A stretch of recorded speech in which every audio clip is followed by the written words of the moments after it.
ಮಗು ಎದೆ ಹಾಲು ಕುಡ್ದಾದ್ಮೇಲೆ ಬರ್ಪ್ ಮಾಡೋ ನೆಸೆಸಿಟಿ ಇದೆಯಾ? ಹಾಯ್, ನಾನು ಡಾಕ್ಟರ್ ರಶ್ಮಿ.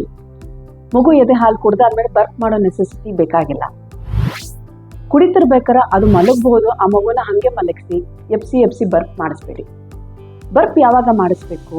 ಬಾಟಲ್ ಫೀಡ್ ಮಾಡಿದಾಗ.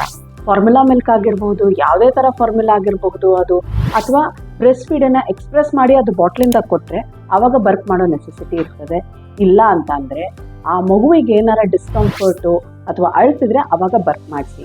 ಇಲ್ಲ ಅಂತಂದರೆ ಮಲಗಿರೋ ಮಗುನ ಎಪ್ಸಿ ಬರ್ಪ್ ಮಾಡಬೇಡಿ.